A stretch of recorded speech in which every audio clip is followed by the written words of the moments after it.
సిప్లోసేజ్లో పరిశ్రమలు తీసుకొస్తామని ఇచ్చిన హామీని కూటమి సర్కార్ నిలబెట్టుకుందని ఎంపీ వేమిరెడ్డి ప్రభాకర్ రెడ్డి అన్నారు. ఇఫ్కో కిసాన్ సెజ్లో Gayatri renewal energy ethanol power ప్లాంట్కు శంకుస్థాపన చేశారు.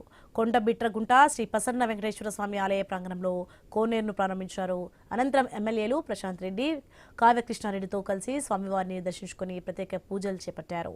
పవర్ ప్లాంట్లో 200 మందికి ప్రత్యక్షంగా, మరో 500 మందికి పరోక్షంగా ఉపాధి అవకాశాలు లభిస్తాయని ఎంపీ తెలిపారు.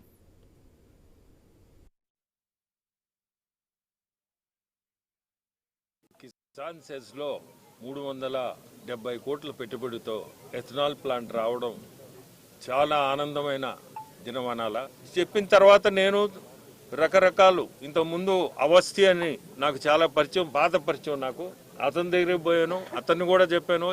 30-40 సంవత్సరాల నుంచి ఇఫ్కోని రన్ చేసిన అతను. సో అతని దగ్గరికి పోతే అతను ఈ మధ్య రిటైర్ అయ్యాడు, దాదాపు ఫ్యూ మంత్స్ బ్యాక్ రిటైర్ అయ్యాడు. ఆయన కూడా ఇదే మాట చెప్పి, మేము నెల్లూరు వచ్చి పెట్టుబడి పెట్టేది జరగదు, అక్కడ మీరే ఏదన్నా ఇండస్ట్రీస్ ని చూడండి, ల్యాండ్ ఇస్తాము, ఏదో ఒక స్కీమ్ లో ఆ ల్యాండ్ కూడా మీకు లీజు కూడా తక్కువకే ఇప్పిస్తాను అన్నట్టు మాట ఇచ్చేటప్పుడు. ఏదైతే మన ముఖ్యమంత్రి చంద్రబాబు నాయుడు గారు ధర్మ ప్రచార పరిషత్ ద్వారా అన్ని దగ్గరలా దేవాలయాలు పునర్నిర్మించాలని చెప్పి మనందరినీ కోరుతున్నారో, దేవుడిని మనం ఎక్కడా విస్మరించకూడదు, దేవుడికి ఎంతో ప్రాధాన్యత ఇవ్వాలని చెప్పి ఆయన కోరుతున్నారు. ఆ మాదిర ఇక్కడ మన ఎమ్మెల్యే కృష్ణారెడ్డి గారు ఈ గుడి మీద చాలా శ్రద్ధతో ఇన్ని బహుత్తర కార్యక్రమాలు ఇక్కడ చేస్తుండడం నిజంగా వాళ్ళ అదృష్టం.